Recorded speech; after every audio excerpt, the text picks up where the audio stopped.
यह गाथा रत्नकण स्वाभाचार्य की है।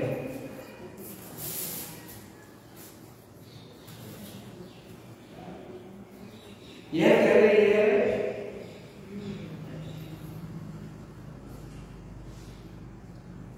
हमें श्रद्धान कैसा करना चाहिए।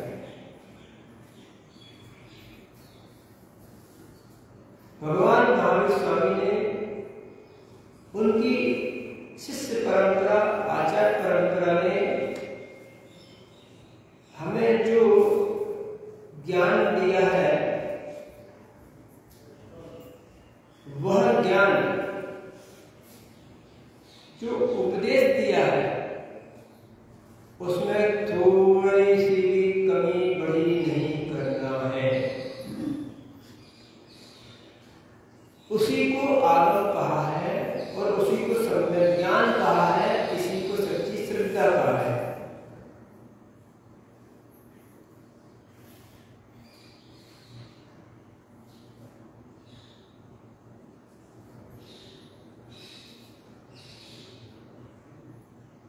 आचार्य गुरुदेव विद्यासागर महाराज, वैसे मुझे नाम लेने की जरूरत नहीं है, आचार्य से बात कहने से ही लोग समझ जाते हैं कि आचार्य का मतलब कौन होता है। आचार्य श्री बुंदेलखंड क्षेत्र को क्यों नहीं छोड़ते, मध्य प्रांत मध्य प्रदेश को क्यों नहीं छोड़ते।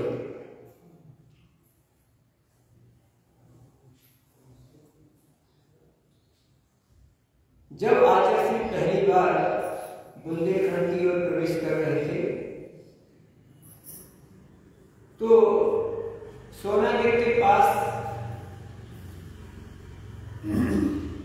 झांसी से आगे बढ़ने के बाद एक गांव पड़ता है तालबेहट, और उसी के ऊपर है पवाजी, उसके बाद है तालबेहट और फिर ललितपुर। जब पहली बार आचार्य से तालबेहट पहुंचे, यानी कि बुंदेलखंड शुरू हो जाता है, तो देखते हैं एक बालक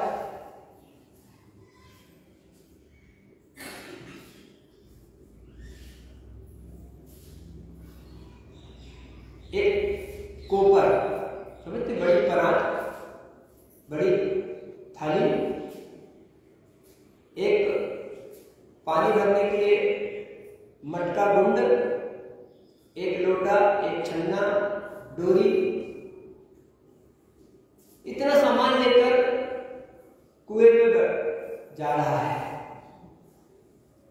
अच्छा से किसी ऊंचे स्थान पर मंदिर की छत आदि पर समाधि करने बैठे हैं, तो देखते हैं कि हम कभी पानी भरने वालों को देखते थे तो वो एक बाल्टी ले जाते हैं, एक बर्तन भरने का मटका गुंड वो ले जाते हैं, रस्सी ले जाते हैं, छन्ना ले जाते हैं, लेकिन ये बालक एक बड़ी परात लेके जा रहा है और एक लोटा और है। ये दो सामान इसके साथ अतिरिक्त है। उन्होंने विचार किया कि देखें ये क्या कर रहा है।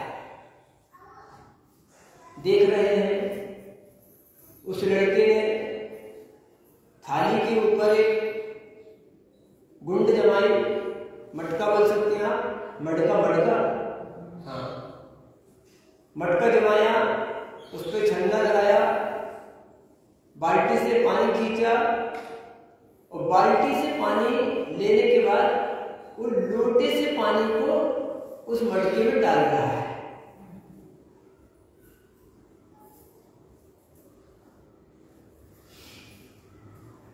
पानी डालने के बाद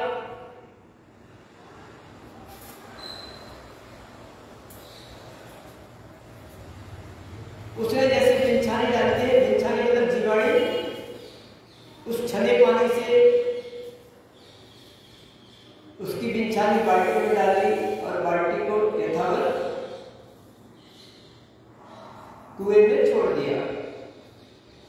कुएं में बाल्टी जो जाती थी वो कड़ेदार बाल्टी होती थी, नीचे कड़ा लगा रहता था, उस कड़े से बाल्टी में हुक लगा रहता है। जैसे हम बाल्टी को नीचे ले जाते हैं, हुक को हिलाते हैं, बाल्टी उल्टी हो जाती है और पानी ऊपर से नहीं नीचे पानी के तल में जाके कुएं में चला जाता है। अनछना पानी, बिना छना पानी। आचार्य ने विचार किया कि जिस देश में, जिस प्रांत में, जिस माँ में, जिस पिता में, जिस बालक में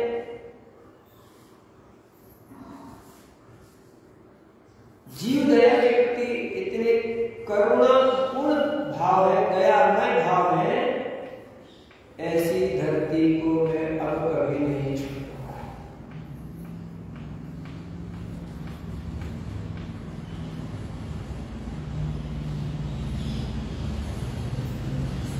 और वह जो एक प्रसंग था उनके जीवन में अमिट छाप करके बैठा। ये उदाहरण हमने आचार्य के मुख से स्वयं सुना, मैं तो समय नहीं था। आचार्य ने कई बार इसे प्रवचन में दोहराया। बंधुओं, आगम पुराण ग्रंथों में, शास्त्रों में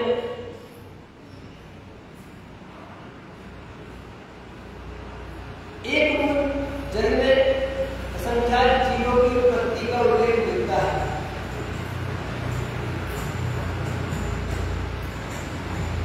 पानी किसी भी रूप में हो,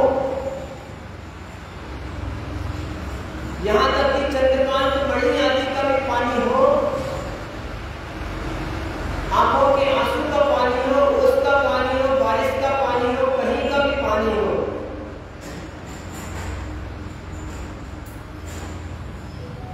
सामान्य रूप से वो त्रस्त जीवों से सहित होता है। और जो जल छान लिया जाता है, छाने हुए जल में 48 मिनट के बाद, 1 मुहूर्त के बाद जीव उत्पत्ति होती है। जो जल पर्याप्त रूप से उकड़ लेगा है, गर्म किया हुआ है, उबला हुआ है, उसमें 24 घंटे तक जीव की उत्पत्ति नहीं होती।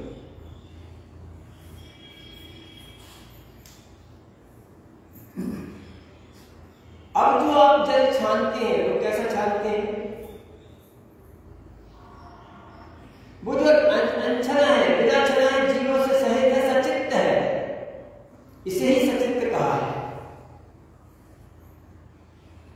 एक छोटी सी गगरी लेंगे, उसका इतना सा मोह होता है।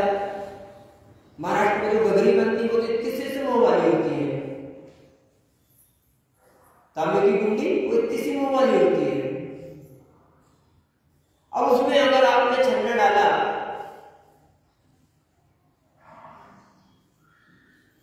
और पानी डाला ऊपर से बाल्टी से, तो जितना पानी अंदर जाता है उससे दुगना तो बाहर निकल जाता है। क्योंकि जब छन्ना गीला होता है तो गीले हो जाने पर एक सिद्धांत काम करता है। उस सिद्धांत के अनुसार उससे हवा बाहर नहीं निकलती, और जब तक हवा बाहर नहीं निकलेगी तो पानी अंदर जाएगा नहीं। और अगर आपने छन्ने को हाथ लगाया तो वो छन्ना अनछने पानी से सहित है, उसमें जीव राशि है। जितने बार भी आप उसमें हाथ लगाएंगे वो जीव मरेंगे।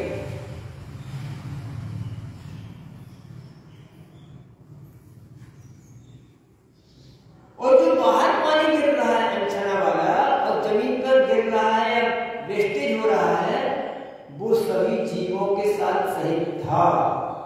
उन जीवों से सहित जल की आपने कीमत नहीं की। मात्र पानी जो आपके डब्बे में या बर्तन में जा रहा है वही, और इस छोटे बर्तन के कारण, छोटे मुंह के बर्तन के कारण जिससे हवा आदि नहीं निकल रही है, तो आप क्या करते हैं, छन्ने को पतला करते जाते हैं, जिसमें पानी जल्दी चला जाए, छन जाए।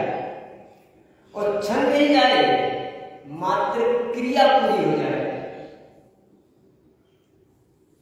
आचार्य ने आपको कैसा छन्ना उपयोग करने को कहा है? प्रतिमाधारी हो, गैर प्रतिमाधारी हो, पढ़ा लिखा हो, बिना पढ़ा लिखा हो, आप उसके छन्ने का रूप रंग देख लो। और अन्यून मनतिरिक्तम याथा तथ्यम च विपरीता निसंदेहम दाहुष तथ्यान मालूम है। अर्थात आगम में जो आपको वर्णन मिला है, उस वर्णन का आपने विवरण कर दिया।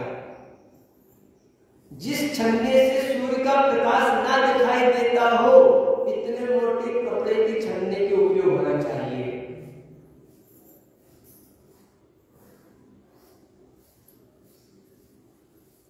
और जितना पानी वेस्टेज जा रहा है, जितना पानी अतिरिक्त बाहर गिर रहा है, वो सचित है, जीवों से सहित है, उसमें भी जीव राशियों की हिंसा हो रही है।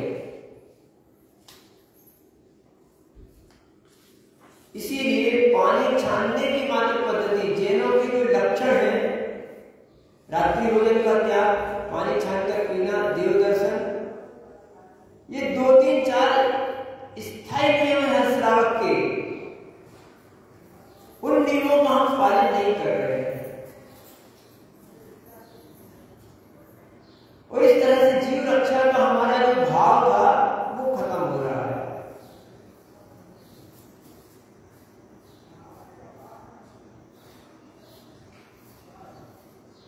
छन्ना पतला हो गया,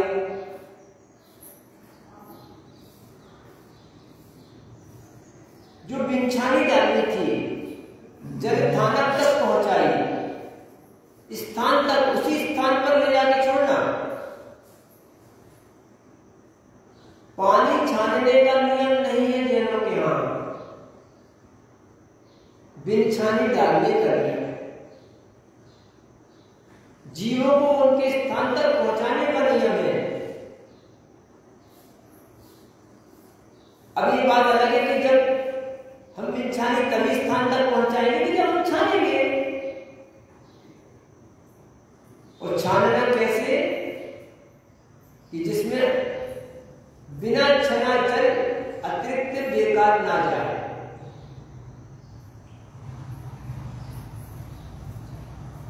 और उसकी बिछाने को कुएं तक, तालाब तक, बावड़ी तक, जहां पर उसकी बिछानी जा सकती है, उस जल का ही उपयोग करना है।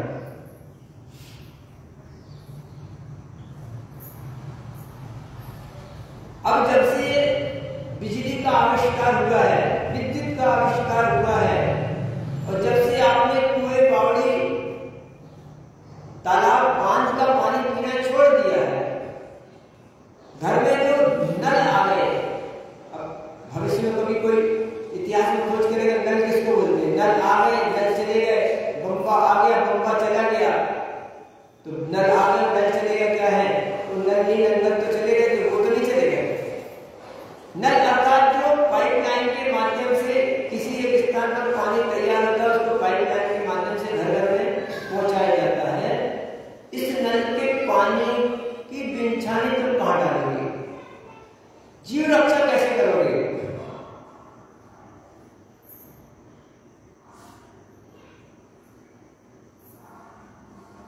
छान तो लेते हैं, छानने के बाद उन जीवों को वहीं छोड़ दिया, तो छानो या ना छानो, जीव की रक्षा तो कहीं नहीं हुई ना।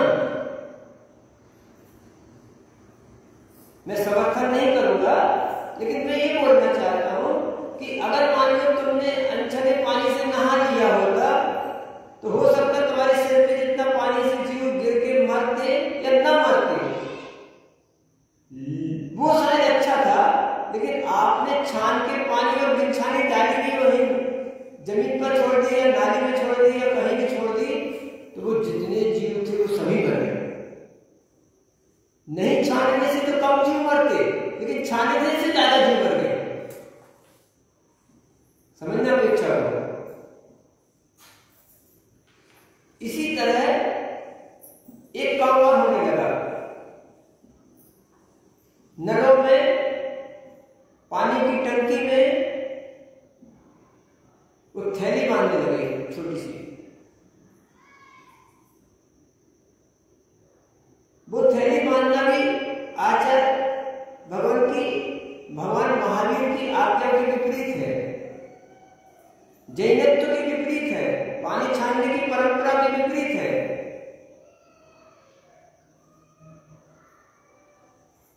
थैली बांध दी, थैली कितने भी कस के बांधो ऊपर से पानी आता है, अनछना पानी आता रहता, आपको दिखाई नहीं देता क्योंकि इतनी सी थैली है। वो थैली बार बार खुलती नहीं, धुलती नहीं, और वो उसमें काई लग जाती है, ऐसी लिपटी हो जाती है, वो चिकनी चिकनी हो जाती है, उसमें जीवोत्पत्ति हो रही है। और अगर आपने बहुत समय तक उसको नहीं खोला तो वो सूख गई, सूख जाने से वो जितने जीव थे सब मर गए। और अगर मान लो उस थैली को आप धोने का प्रयास करते हैं, खोलने का प्रयास करते हैं, तो बिना हाथ लगाए उसे खोल नहीं सकते। और अगर आपने उसमें हाथ लगाया है तो जीव राशि मर गई। और जीव राशि कौन सी है? क्या उपदेश दिया? त्रस्त जीवों की उत्पत्ति होती है।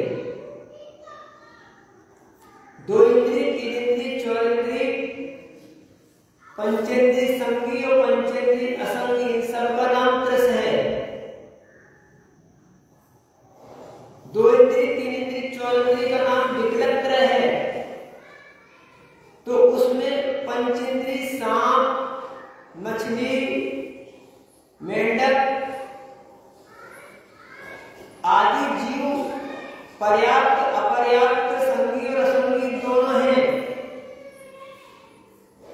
आप यहां एक चींटी नहीं मारते, मच्छर नहीं मारते, लेकिन वहां पर उस छन्ने में असंख्यात त्रस्त जीवों की आपने हत्या कर दी और आप अपने आप को धर्मात्मा मान रहे हैं।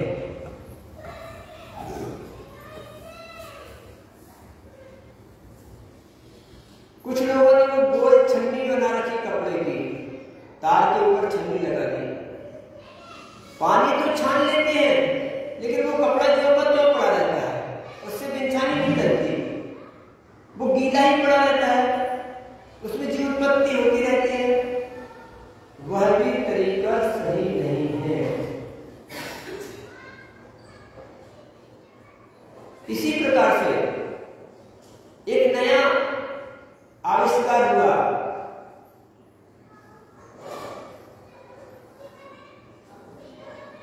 हैंडपंप का।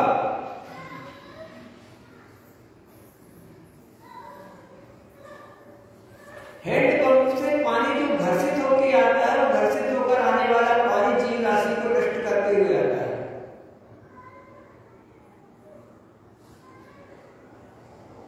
वो कुएं का पानी कह सकते हैं, लेकिन उसमें जीव राशि की अहिंसा नहीं बनती। पंपों के माध्यम से तुमने पानी निकाला, विद्युत पंप के माध्यम से, उस विद्युत पंप से निकले हुए पानी से भी जीव राशि की रक्षा नहीं होती, क्योंकि वो घर्षित होकर आता है पंप के अंदर से।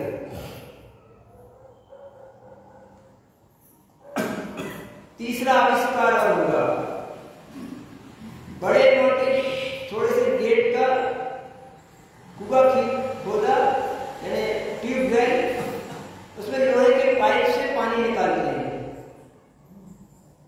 लोहे का पाइप इतना भारी होता है, जब वो पानी के बीच में जाता है तो जीव राशि की हिंसा होती है।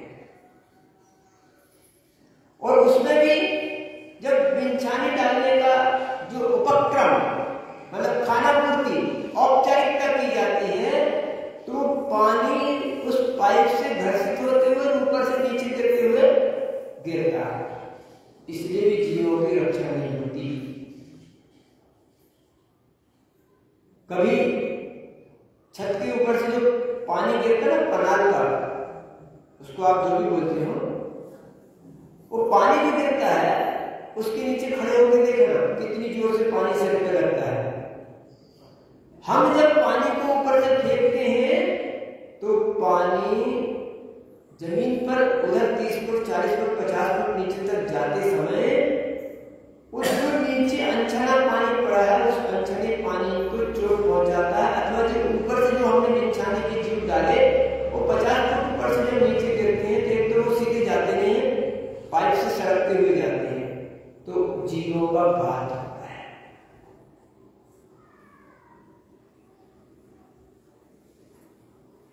एक और काम चला वर्तमान में, गीजर, विद्युत गीजर, यानी कि विद्युत तरंगों को तापमान दिया जाता है, एक डब्बा होता है, इस डब्बे में पानी डाला जाता है और वो गर्म होता है, फिर हमको पीने में, खाने में, नहाने में उपयोग होता है। उस पानी का संबंध पानी की टंकी आदि से होता है, टैंक से होता है, संग्रहित जल से होता है, वो सीधा पाइप गीजर में जाता है, उसमें भी पानी छलता नहीं है, अनछना पानी सीधे गर्म होता है। इसीलिए वह पानी चाहे सौर ऊर्जा से गर्म किया हुआ हो और चाहे बिजली से डायरेक्ट गर्म किया हो, उन दोनों अवस्थाओं में वो पानी सीधा गर्म होता है, छलता नहीं। और बिना छना जल को सीधा गर्म किया और बाद में तुम छानो या उसका जो भी प्रयोग करो, वह जीवों से की रक्षा नहीं करता। इस तरह से हम देखते हैं पानी के माध्यम से जीवों की रक्षा नहीं हो रही। इसी तरह से एक और क्या बोले उसके लिए शब्द, एक और उपक्रम शुरू हुआ है जिसको बोलते हैं फिल्टर वाटर के लिए वो उपक्रम लगता है एक्वागार्ड। वो एक्वागार्ड का जो पानी है उसमें भी पानी डायरेक्ट आता है, छलता नहीं है, मात्र बाहर निकलता है। और उसमें तो एक नुकसान हुआ है कि जितना पानी पीने में आता है, उपयोग में आता है, उससे आधा दूधा पानी तो बेकार भी जाता है, अनर्थ दंड होता है। और वो जो पिया हुआ पानी है उसमें कोई भी खनिज, लवण, तत्व नहीं होते हैं, वो पानी तो हमारे शरीर और स्वास्थ्य के लिए भी हानिकारक है। तो वहां तो 3 प्रकार की दोष बनते हैं, हमारे शरीर को भी नुकसान करता है, जीवों की रक्षा नहीं करता और व्यर्थ अनर्थ दंड को भी पालन करता है। वो तो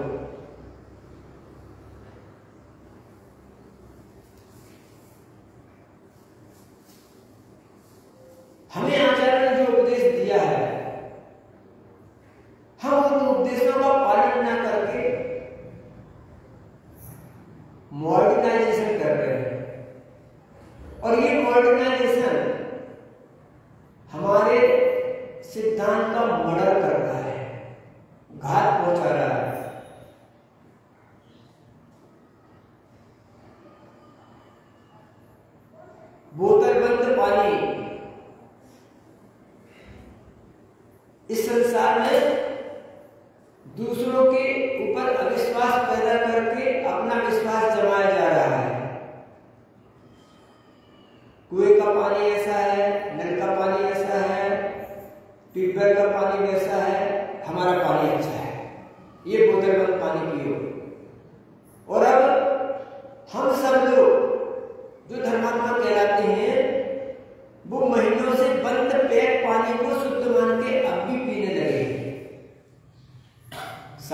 विवाह में, धर्म में, जुलूस में, संतोष का उपयोग हो रहा है।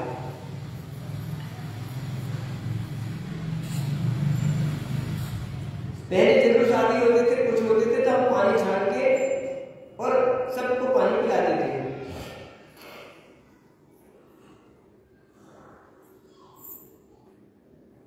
एक तरफ तो आप आलू, प्याज, गाजर, मूली को अभक्ष बताते हैं, मानते हैं, और यहां पर कृष्ण हिंसा का घात करते हैं।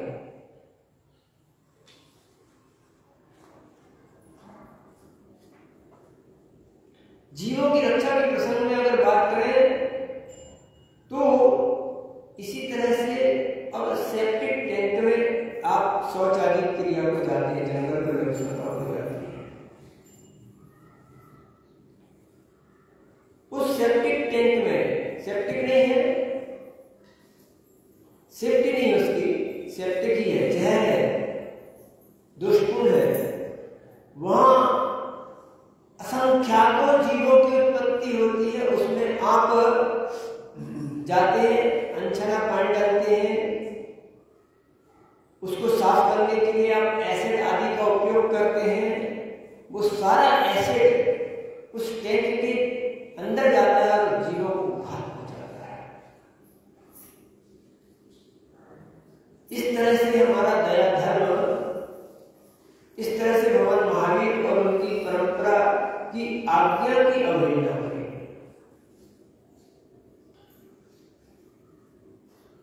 आप इन सबको करने के बाद भी ये विचार करते कि हम धर्मात्मा हैं, धर्म बहुत उन्नति को प्राप्त हो रहा है, मात्र पूजा कर लेना, अर्घ्य चढ़ा लेना, अभिषेक कर लेना, स्वाध्याय कर लेना, माला फेर लेना, आहार दान दे लेना और अन्य प्रकार के दान दे लेना, मंदिर बनवा लेना, शास्त्र ग्रंथ छपवा लेना, यही धर्म के करके आप धर्म की इतिश्री समझते हैं। तो आचार्य बोलते हैं नहीं, जीव दया को पालन किए बिना धर्म की शुरुआत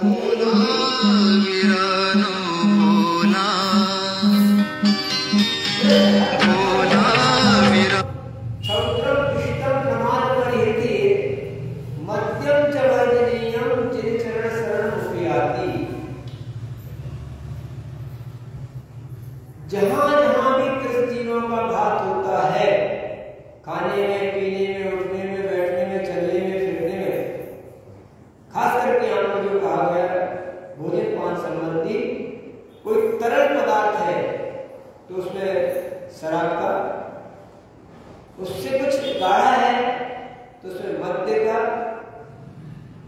और ठोस है तो मांस का दोष लगता है।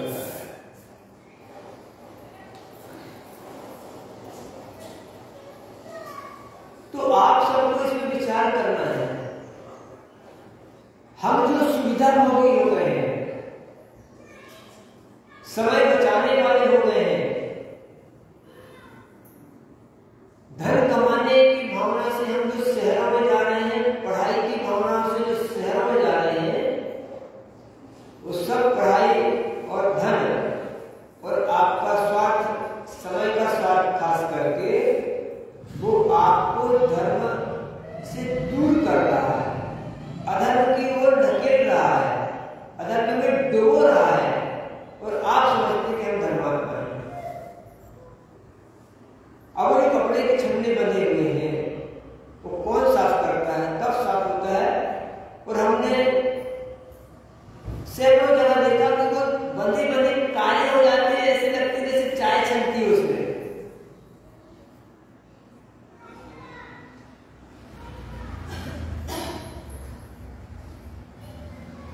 आजकल गीजर लगाना, सोलर सेल से पानी गर्म करना, ये जिसको फैशन में आ गया है। नल का पानी तो जब से पंप आए तब से शुरू ही है। इस तरह से हम जीवों की रक्षा नहीं कर पा रहे हैं, और जीवों की दया, जीवों की रक्षा के बिना जिन शुरुआत नहीं होती। जब शासन ने बाहर जंगल पर जाने की मनाही की तो किसी जने ने आवाज नहीं उठाई कि नहीं, हमारे यहाँ की परंपराएं, हमारे धर्म में रीति रिवाज में तो सेप्टिक टैंकों पर शौच के ऊपर शौच मात्र जाना जिन शासन में मना है, लघु शंका के ऊपर लघु शंका जाना मना है। लेकिन आप ऐसा क्षेत्र, ऐसी व्यवस्था ना अपने घरों में और ना धर्म स्थानों में करते हैं। वैसे पूछा जाए तो शहर का मतलब क्या होता है? एक आदमी था, वो शहर गया और शहर जाने के बाद उसने देखा कि जहां भोजनशाला होती है उसके बाजू में लैट्रिन बाथरूम बनी हो, कोई शहर कराता है। घर आया, उसने अपनी पत्नी से कहा, ला कोदाली फाड़ ला, मैं शहर बनाऊं घर को। घर को शहर कैसे बनाया जाता है? का शहर को मतलब क्या होता है? भोजनशाला के बाजू में शौचालय, उसका नाम शहर। गांव किसको बोलते थे? देहात किसको बोलते थे? पहले लोग दूर जाया करते थे, तरक्की कर ली, गेवड़े जाने लगे, और तरक्की हो गई, पछीते जाने लगे, घर के पिछवाड़े में जाने लगे। अब क्या हो गया? घर में बना लिया। अब क्या हो गया? अटैच कर दिया। ये तरक्की की कहानी है, ये आपकी तरक्की की पहचान है। और अभी तो ऐसे ऐसे ऑफिस बन रहे हैं, ऐसे ऐसे होटल्स बन रहे हैं कि आपने प्लेट हटाई तो शौचालय प्लेट पर से बंद कर दो, आपका ऑफिस। ये तरक्की की कहानी आपकी।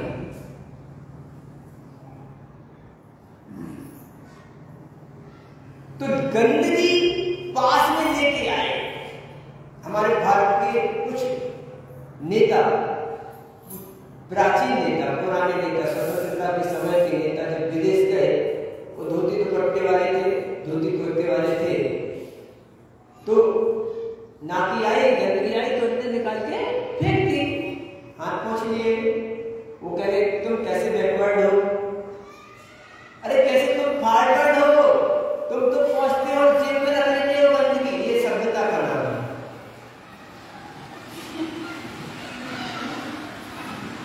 हमने गंदगी बाहर फेंकी तो बैकवर्ड, और तुमने गंदगी जेब में रख ली तो फॉरवर्ड।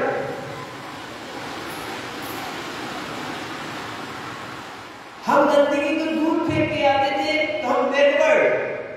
अब लैट्रिन बाथरूम एक्सचेंज हो गया, नीचे पटे कुर्सी के नीचे आपकी लैट्रिन बाथरूम है और ढक्कन लगा दिया, कुर्सी जमा ली, ऑफिस हो गया। ये आपके फॉरवर्ड होने का प्रतीक है। जितनी गंदगी हम अपने पास ला रहे हैं अपने फॉरवर्ड करा रहे हैं, और हम गंदगी को दूर छोड़ के आते थे तो वो बैकवर्ड कराते थे।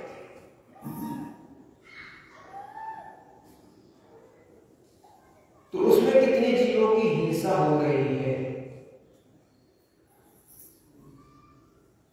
शौच के ऊपर शौच जाना, जनसंख्या के ऊपर जनसंख्या जाना, ये दोषपूर्ण चर्या थी, लेकिन हमने उस चीज का विरोध नहीं किया। तो आपका पानी छना हुआ नहीं है। जब तक जीव रक्षा नहीं होती, बिनछानी नहीं डरती, तब तक वो पानी छना हुआ नहीं है, अथवा आपका दया धर्म का पालन नहीं हो रहा। चाहे आप किसी रूप में भी उसकी हिंसा कर रहे हो, तो जो हमारी प्राचीन परंपरा थी, और यहां तक कि कहा गया पानी का संकलन नहीं करना। कैसा नहीं करना?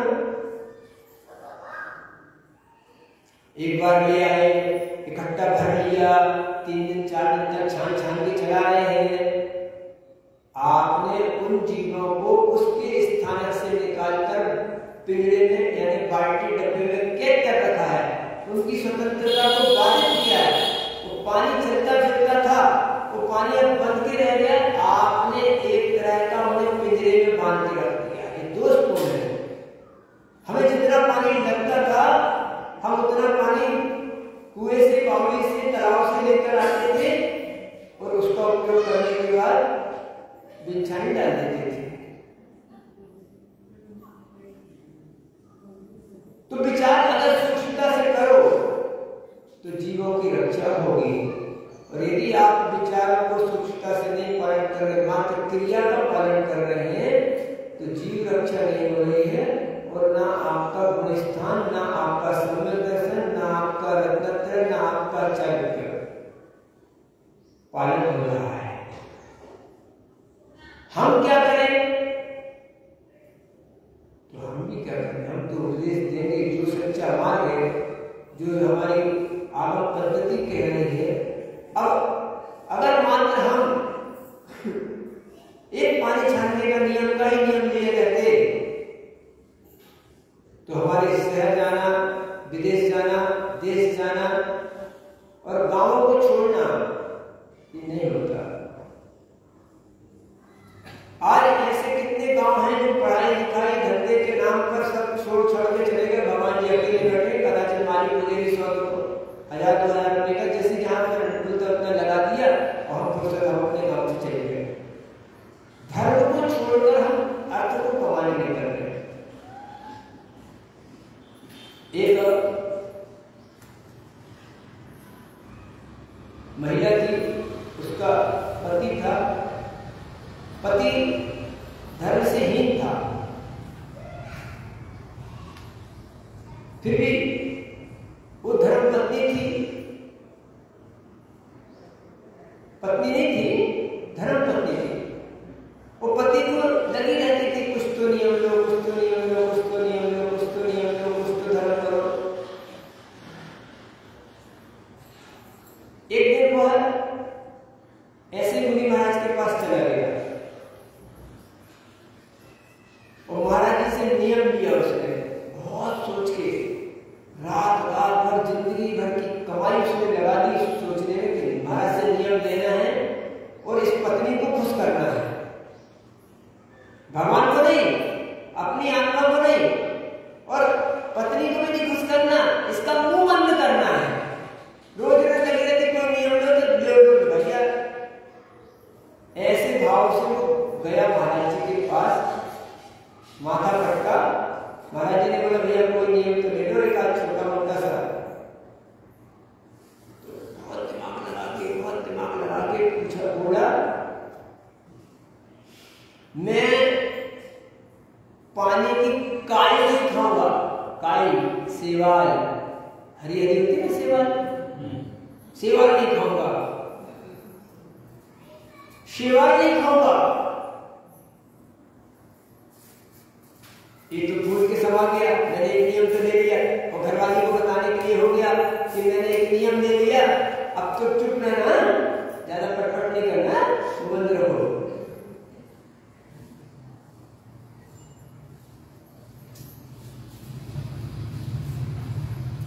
अब आया फूला फूला आया, पत्नी को सुनाया कि मैं आज एक नियम लेके आया हूं।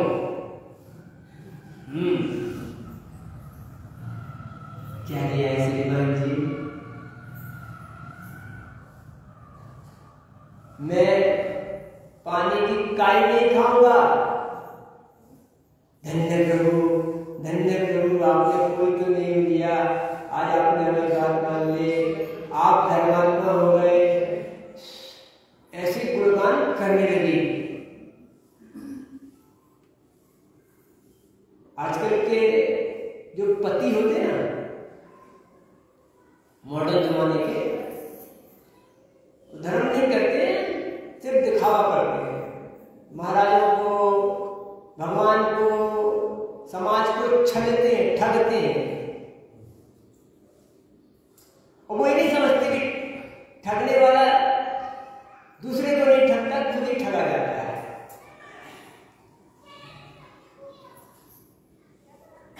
तो ठगने की कहानी तो फिर कभी सुनाऊंगा। तो उसने कहा, पत्नी बहुत खुश हो गई, चलो आप सब दृष्टि हो गए, आप धृति हो गए, आपने नियम ले लिया है, कुछ तो नियम लिया। और बोलते हैं जो एक छोटा सा नियम भी ले लेता है उसको नरक गति, त्रियंच गति और मनुष्य गति का बंध नहीं होता है। धन्य से उसने अपनी भाषा में बहुत गुणानुवाद किया। पति भी खुश हो गया, चलो पत्नी तो खुश हो गई, इसका मुंह बंद हो गया, कुछ बोले भी नहीं। मुस्की लग गई, मुस्की जैसे गाय को लगाते ना, कोरोना में तो लगाई थी ना,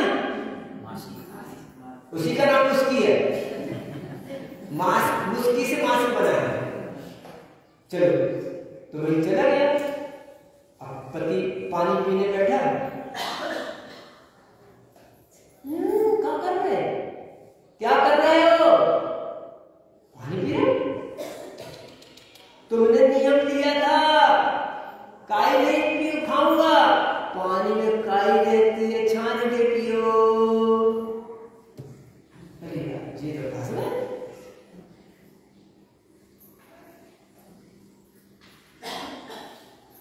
दवाई उठाकर पीने लगा, पानी में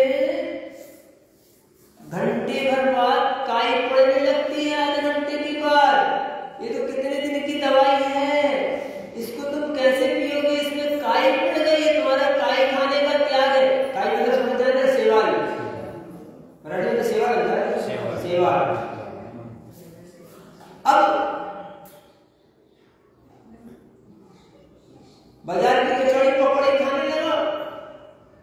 क्या कर रहे हो, क्या कर रहे हो, अरे बाजार के सामान में पानी छान के नहीं डलता है, पानी छान के नहीं डलता, उसमें सेवाल चली जाती है, तुम्हारा सेवाल खाने का त्याग है। बाजार का नहीं खाने का।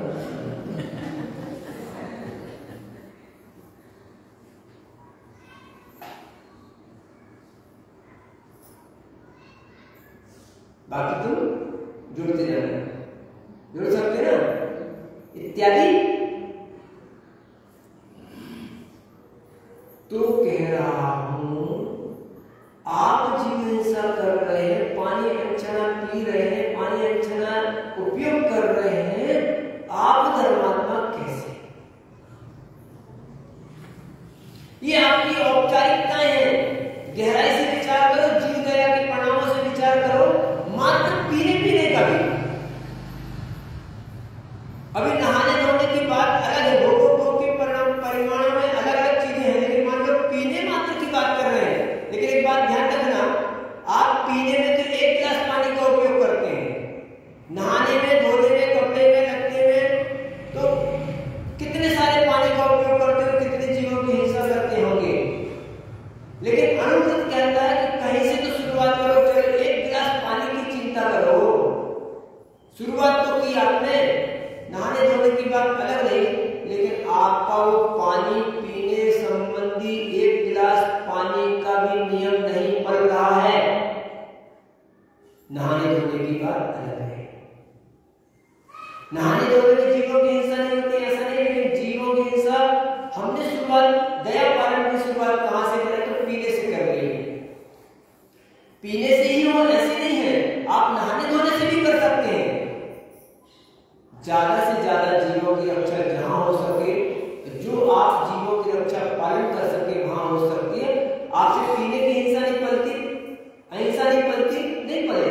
नहाने की हिंसा पल सकती है, कपड़े धोने की हिंसा पल सकती है, तो पल।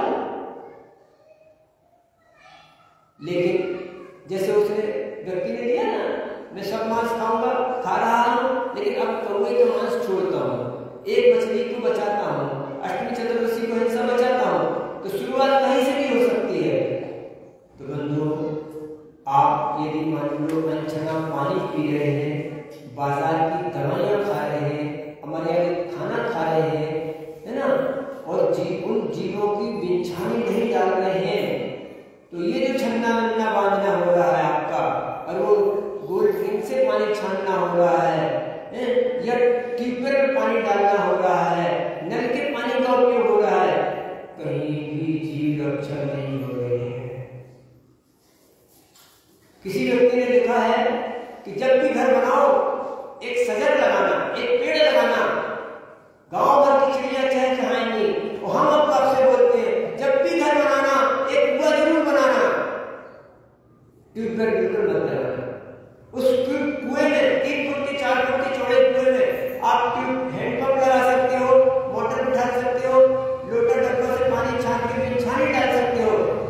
आप 40-40, 45-45, 50-50 लाख के मकान बनाते हो, करोड़ों के मकान बनाते हो, लेकिन आप एक कुआं नहीं बना पाते 3 फुट का। इसके लिए आपके पेट में दर्द होता है, हाथ में दर्द होता है, दिमाग में खर्चा होता है। लेकिन आचार्य ने आपको कुएं का, तालाब का, बांध का, बहते पानी का अथवा उन सब पानी का उपयोग करने को कहा जिसमें बिन छानी जा सकती हो, जीवों की रक्षा हो सकती हो। एक स्थान तक पहुंचाने की बात मैं ऐसी कर रहा हूं, ये नहीं सोचना नदी में तुमने नर्मदा जी से पानी लिया, जिस घाट से पानी लिया उस घाट तक पहुंचाने का। ये नर्मदा पूरी नहीं, अमरकंटक से लेकर खंबात की खाड़ी तक नर्मदा जी नहीं है। जिस घाट से पानी लिया उस घाट तक पहुंचाओ। ऐसे ही कुएं में कुएं से जिस तरफ से पानी खींचा है उस तरफ के कुएं गर्मी में पानी डालना। इस पूरब दिशा से पानी निकाला तो पश्चिम में नहीं डालना, पश्चिम से निकाला तो उत्तर में नहीं डालना, उत्तर से निकाला तो दक्षिण में नहीं डालना। कैसे? आज भी ऐसे कुएं हैं, मुझे ध्यान नहीं है, बोहरीवन बाकल के पास ऐसे कुएं हैं कि इस तरफ से पानी खींचो तो दाल चुरती है, उस तरफ से पानी खींचो तो दाल नहीं चुरती। एक ही कुएं में इस पूरब की तरफ से तुमने पानी निकाला तो दाल चुर जाएगी, मतलब वो सॉफ्ट पानी है, और पश्चिम तरफ से निकालो तो हार्ड पानी है, कपड़े साफ नहीं होते और दाल पकती नहीं है। अब पूर्व क्या होगा? तो यहाँ के जीव अलग है, यहाँ का पानी अलग है। इस पानी को यही, और अभी आपने सुना होगा प्रयाग आदि में एक तरफ से गंगा जी जाती है, एक तरफ से जमुना जी जाती है। गंगा जी का पानी अलग दिखाई देता है, जमुना जी का पानी अलग दिखाई देता है। तो ऐसा नहीं समझना चाहिए कि कुआं तो एक ही है, पानी कहीं भी डाल दें। वह बारीक और सूक्ष्म अहिंसा है। फिर भी मैं ये कहना चाहता हूं कि जल को स्थान तक पहुंचाना, बिछाई डालना, ये काम होना चाहिए। आप पूजा करो ना करो, स्वाध्याय करो ना करो, आहार दान दो ना दो, और प्रकार का दान दो ना दो, वैज्ञानिक करो ना करो, लेकिन जीव रक्षा करो। आगम कहता है चारित्रम खंड धर्मो, अष्टपहर में चारित्र ही धर्म है, और जहां चारित्र का पालन नहीं हो रहा है वो सब औपचारिकता है, ऊपर ऊपर का धर्म है, गहराई का धर्म नहीं है, जीव रक्षाओं का धर्म नहीं है। तो दूसरी बात थोड़ी सी और कर लो, क्षेत्र की बात है कि आप लोग शहरों को छोड़कर कदाचित देहातों में रहते हैं, गांव में रहते हैं, तो गांव में आपकी जो चर्या पालन हो सकती है, जो चारित्र पालन हो सकता है, जो जीव रक्षा हो सकती है, जो दया का पालन हो सकता है, वो शहरों में नहीं है। जो शहर में जाते हैं, हिंदी में कहावत और है कि आंख से निकला हुआ आंसू जैसे बिगड़ जाता है, जमीन पर गिरकर नष्ट हो जाता है, ठीक इसी प्रकार से घर से निकलकर लड़का आदमी बिगड़ जाते हैं। ये जो सब घर से बाहर जा रहे हैं, America, London, Switzerland, Australia, Kuwait और ये वो, अथवा बम्बई, दिल्ली, बेंगलुरु, पूना, नोएडा जा रहे हैं, ये वहां पर उस तरह का धर्म नहीं पालन कर सकते हैं जिस तरह से आप गांव देहातों में कर सकते हैं, धर्म ध्यान कर सकते हैं, शांति से रह सकते हैं। तो बंधुओं, आप लोग गांव में रहते हैं, बहुत अच्छे पुण्य की बात है, लेकिन यहाँ पर इसको शहर मत बनाओ, शहर की नकल यहाँ नहीं लाओ। हमारी जो प्राचीन परंपराएं थी उन्हीं का पालन करो, उन्हीं के अनुसार जियो। ये जैसे बोलते हैं ना, बच्चे स्कूल से कॉलेज में जाते हैं तो बोलते हैं तेरे को कॉलेज की हवा लग गई क्या? ऐसे ही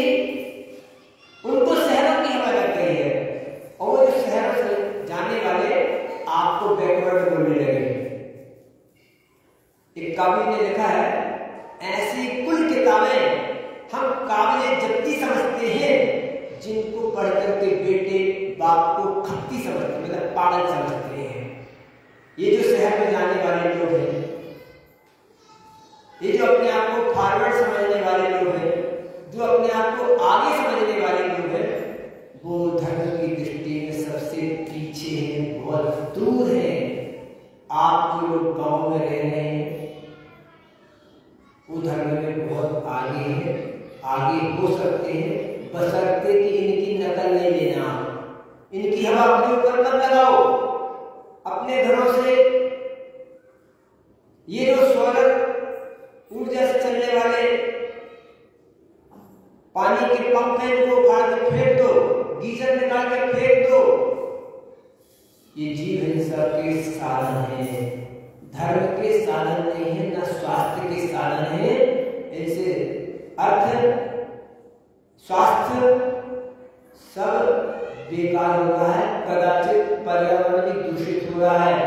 वो जो अनछना पानी जो आपका एक्वागार्ड से निकलता है वो किसी के काम का नहीं है, सीधे नाली में बहा दिया जाता है। तो बंधु, आप मेरे इस आशय को, उपदेश को समझ रहे होंगे कि भगवान महावीर स्वामी और उनकी आचार परंपरा ने हमें क्या उपदेश दिया और हम कहाँ पहुंच गए हैं। आचार्य महाराज बोलते हैं, प्रतिक्रमण किसको कहते हैं?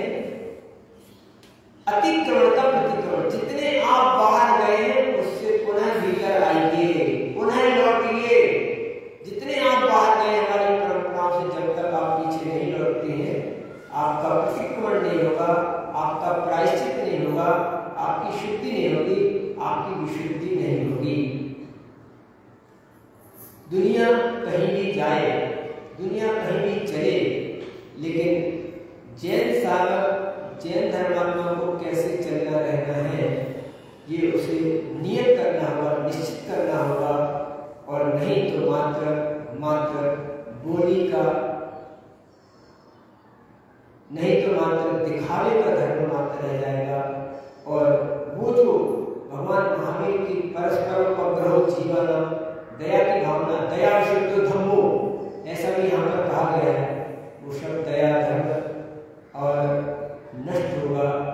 और ऐसे में आप अपने आप को धर्मात्मा, संलेखना, समाधि, प्रतिमाधारी आदि मानते और गिनते रहेंगे, लेकिन उस ऊपर वाले की सर्वोच्च केवल ज्ञानी की दृष्टि में अगर आप धर्मात्मा हैं, कोई धर्मात्मा है, मात्र अपने आप में धर्मात्मा अपने आप को मान रहे हो, तो शायद ये हमारी ना समझी होगी। आप सब समझदार हैं। प्रत्येक श्रावक से मैं एक ही अपेक्षा करूंगा, कितना भी खर्च हो जाए। और मैं थोड़े दिन पहले जब बताया ना 1993-94 में इस दक्षिण यात्रा की ओर था, तो यहाँ तो ट्यूबवेल का नाम ही नहीं होता था। कितना काला पत्थर यहाँ पर निकलता है, उस काले पत्थर के बीच में 50-50, 60-60, 70-70 फुट गहरा गड्ढा खोद के और बड़े बड़े कुएं खोदे जाते थे यहाँ पर। ये ट्यूबवेल की परंपरा यहाँ भी आई है, आ रही है। और वो इरिगेशन 20-20 किलोमीटर से सहकारी संस्थाओं के माध्यम से 200 वाट के पंप लगाकर 20-20 किलोमीटर तक नदी का पानी ले जाने की यहाँ परंपरा रही है। तो आप सभी लोग उसी जीव दया की परंपरा को धारण करते हुए अपने घरों में कम से कम एक कुआं जरूर बनाएं। कुएं का पानी बिछाने डालने के साधन के साथ उसका उपयोग करें, तो ये दया धर्म का पालन होगा। और नहीं तो ये जंगल में बोलना चाहे किसने देखा, मंदिर के अंदर के धर्म को अगर आपने धर्म माना तो शायद भगवान महावीर स्वामी और उनकी आचार परंपरा आपसे खुश नहीं होगी, कम से कम हम तो खुश नहीं होंगे। इसलिए आपसे अपेक्षा करता हूँ कि उस जीव दया की परंपरा को